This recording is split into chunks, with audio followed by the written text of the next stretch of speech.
Amitalia et les rencontres de Grand Montana présentent dimanche 4 avril 2021 de 18h30 à minuit 30 à l'adresse internet figurant ci-dessous Saint-Pierre et les basiliques papales de Rome. En ce dimanche de Pâques, il a été, en effet, jugé opportun de consacrer l'émission de ce soir aux 4 basiliques majeures de Rome, appelées aussi basiliques papales, à savoir Saint-Jean de Latran, Saint-Pierre, Sainte-Marie majeure et Saint-Paul hors les murs.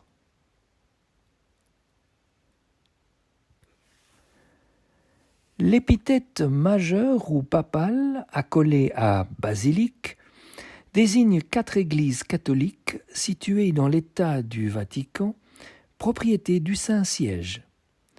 Si la basilique Saint-Pierre est bien située au Vatican, les 3 autres sont, elles, dans Rome, en Italie. Elles bénéficient toutefois de l'extraterritorialité. Elles ont été décrétées majeures ou papales en raison de leur importance, de leur ancienneté, de la considération que l'on porte aux saints à qui elles se consacrent. Ces 4 basiliques majeures acquièrent une importance toute particulière à l'occasion de l'année sainte. C'est en 1300, en effet, que fut institué le concept dit de l'année sainte, qui prend place tous les 25 ans environ, avec licence accordée au pape de décréter à la date de son choix une année sainte. Par exemple, le pape Pie XI décréta en 1933 une année sainte extraordinaire destinée à commémorer le 19e centenaire de la mort du Christ. La dernière, sous le pontificat de François, s'est déroulée en 2016.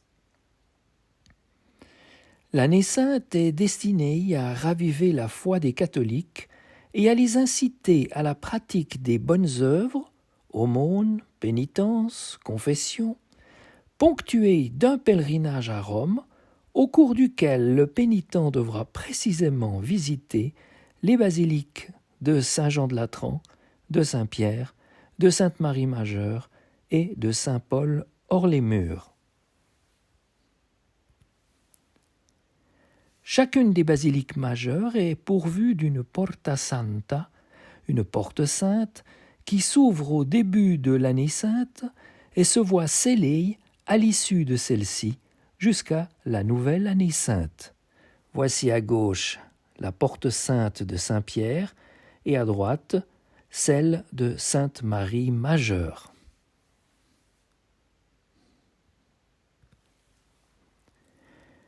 Trois des basiliques majeures se prévalent d'un superlatif de supériorité. Saint-Jean de Latran est dite la plus ancienne église chrétienne au monde. Saint-Pierre est dite la plus grande église de toute la chrétienté, et Sainte-Marie majeure est dite la plus ancienne église chrétienne dédiée à la Vierge Marie. Qu'est-ce qu'une basilique ? Qu'est-ce qui la différencie d'une cathédrale ? Eh bien, aux yeux de l'Église catholique, une basilique désigne une église remarquable entre les autres parce qu'elle est dédiée à un saint particulièrement important ou à un aspect du mystère chrétien comme la Trinité ou la résurrection, ou encore parce qu'elle recèle des reliques essentielles telles que le Saint-Suaire ou les clous de la crucifixion, ou encore, plus folklorique, mais authentique, le saint prépuce de Jésus, comme ce fut longtemps le cas à Calcata en Italie. Et je n'invente rien.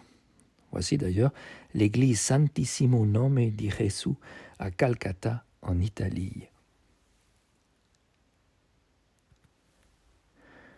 Seules les basiliques de Saint-Jean-de-Latran, de Saint-Pierre, de Sainte-Marie-Majeure et de Saint-Paul-hors-les-Murs se prévalent de l'épithète majeure ou papale. Les autres églises, qui se voient gratifiées du nom de basilique, sont dites basiliques mineures. Et on en compte quelques 1300 dans le monde aujourd'hui, à l'image de la basilique mineure de la Sagrada Familia de Barcelone.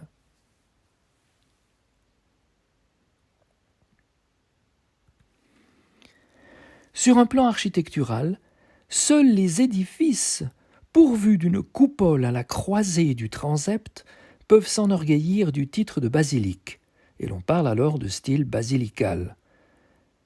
Quand bien même elle serait pourvue classiquement de 3, voire 5 nefs, d'un chœur en abside, de transept, le tout formant une croix latine, une église ne peut architecturalement parlant se prévaloir du titre de basilique.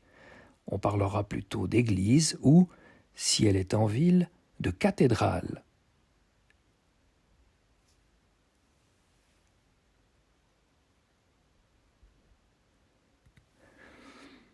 De sorte que, des 4 basiliques majeures, seul Saint-Pierre se prévaut du titre de basilique au sens architectural du terme, cependant que les 3 autres édifices majeurs sont des basiliques selon l'acceptation qu'en donnent les catholiques.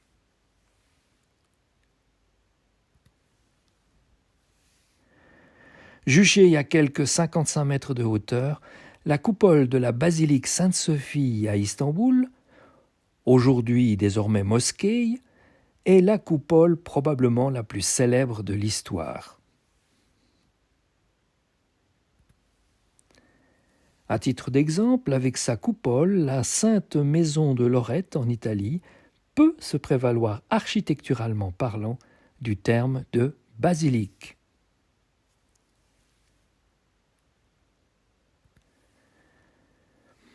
Commençons avec Saint-Jean-de-Latran.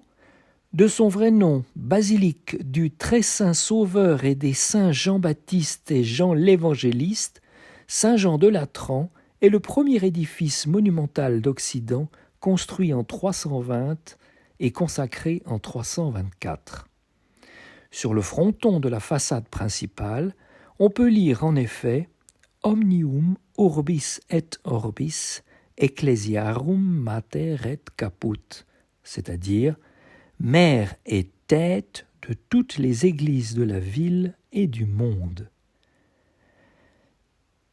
Telle qu'on peut la voir aujourd'hui, la basilique offre aux visiteurs la splendeur de sa restauration du XVIIe siècle et de celle datant du pontificat de Léon XIII entre 1878 et 1903.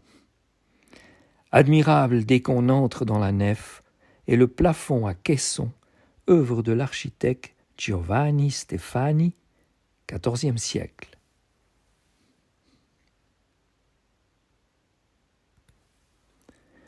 Voici la nef centrale, œuvre de Francesco Borromini, 1599-1667.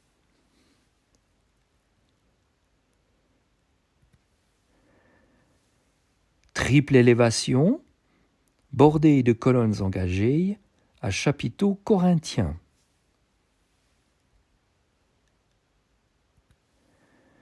Travées en berceau, surmontées d'ouvertures lumineuses.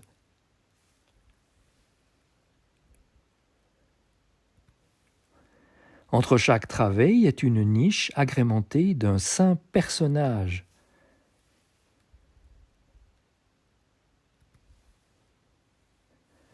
Parmi ceux-ci, saint André, un marbre signé Camillo Rusconi, 1658-1728. Saint André reconnaissable à la croix qui porte son nom.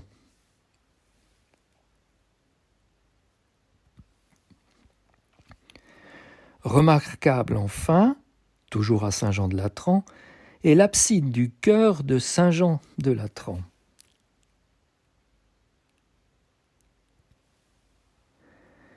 Exécutée sur le modèle de la mosaïque du XIIIe siècle qui ornait l'ancienne abside, la mosaïque actuelle présente de chaque côté de la croix Saint Paul, Saint Pierre, la Vierge et le pape Nicolas IV, Saint Jean-Baptiste,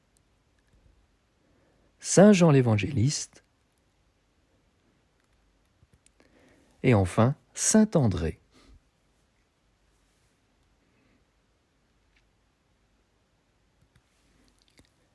Voici à présent Saint Pierre, de loin la plus connue des quatre. La basilique Saint-Pierre ainsi que le Vatican ont vu des noms incroyablement prestigieux se prêter à leur édification ou à leur agrandissement. Bramante, Michel-Ange, le Bernin, Raphaël. L'actuelle basilique, dont les travaux débutent en 1506 sous le pontificat de Jules II et s'achèvent en 1626, repose selon la tradition catholique au-dessus de la tombe de Saint-Pierre, premier pape de l'histoire, qui serait située, elle, sous le maître-autel au centre de l'église, plus précisément sous le baldaquin à colonnes torsadées de style baroque.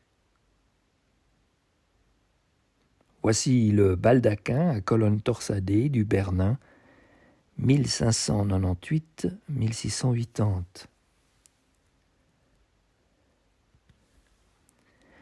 Édifiée en 326 sous Constantin Ier, l'ancienne basilique connut les invasions, les profanations et les pillages qui devaient la laisser dans un état déplorable au début du XIVe siècle, lors du transfert du pape pour Avignon.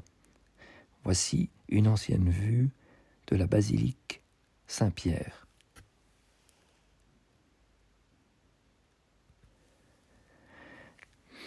Grâce au peintre Raphaël qui peignit entre 1514 et 1517 l'incendie de Borgo, on dispose d'une vue de la basilique paléochrétienne. La scène se passe en effet en l'an 847 sous le pontificat de Léon IV, qui aurait miraculeusement éteint l'incendie de ce quartier de la ville de Rome, le Borgo, d'une simple bénédiction depuis son balcon.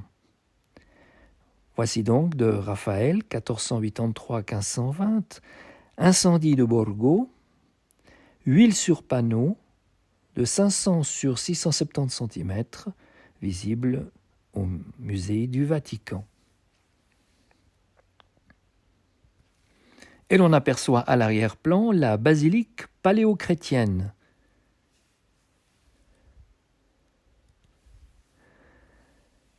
Devant laquelle est le balcon de style Renaissance où se tient le pape avant les travaux de l'actuelle basilique.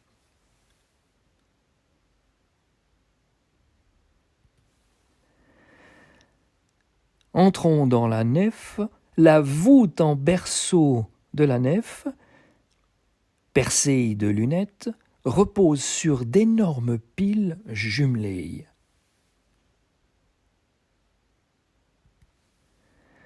La coupole que l'on doit à Michel-Ange est soutenue, quant à elle, par des piliers incroyablement massifs.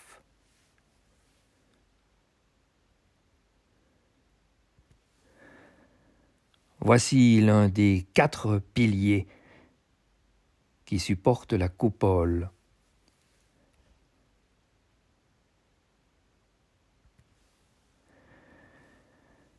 Destiné à transiter du plan circulaire de la coupole au plan carré de la croisée du transept, les pendentifs sont ornés de médaillons à l'effigie des 4 évangélistes.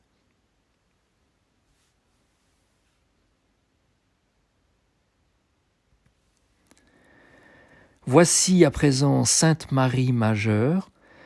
La légende veut que, la nuit du 4 au 5 août 356, la Vierge apparut au pape Saint Libère. Elle lui demanda d'ériger un sanctuaire à un lieu déterminé. Au matin, constatant qu'il avait neigé en plein été, À l'endroit que la Vierge leur avait indiqué, le pape et ses suivants ordonnèrent de construire la basilique qui s'appela primitivement Santa Maria ad Nives, c'est-à-dire Sainte Marie aux neiges.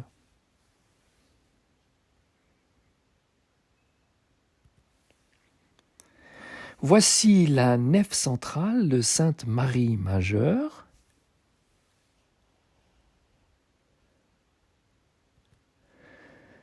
Là aussi, un plafond en caisson.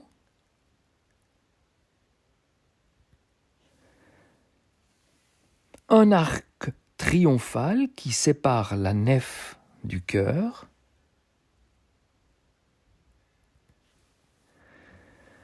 La nef qui est flanquée de colonnes ioniques, lesquelles supportent l'architrave et ce que l'on appelle l'entablement.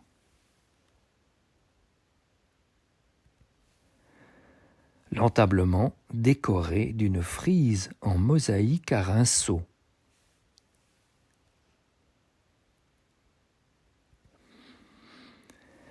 La basilique est pourvue d'un campanile de 75 mètres de haut, le plus haut de la ville de Rome. Édifié au Moyen Âge, le campanile est agrémenté au XVIe siècle d'une flèche pyramidale.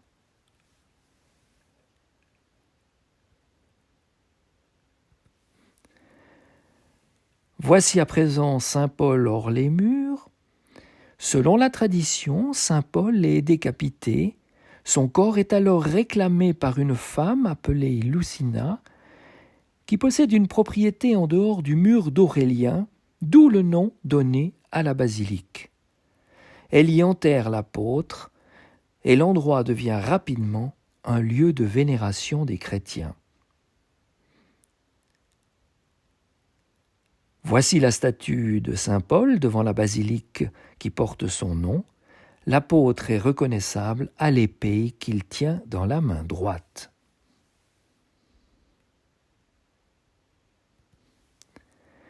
Saccagée en 739 par les Lombards, en 846 par les Sarrasins, détruite en 1115 par un incendie, en 1349 par un séisme, en 1700 par une inondation, en 1823, là encore suite à un incendie, la basilique Saint-Paul hors les murs actuelle adopte désormais un style néoclassique qui n'a que peu de parenté avec l'édifice paléochrétien que Constantin Ier fit ériger en 313.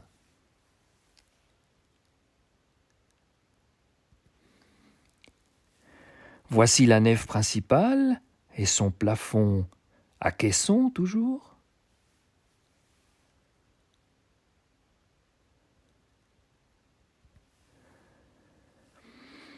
Une vue du croisillon gauche du transept qui donne sur l'abside, et cet ensemble que vous voyez est d'origine.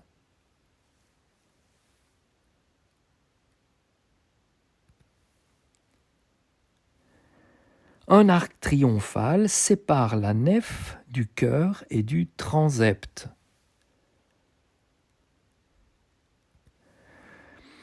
Où l'on peut admirer un Christ en gloire, Christ Pantocrator, c'est-à-dire un Christ dans son corps glorieux et non pas le Christ humanisé venu souffrir la passion sur la terre.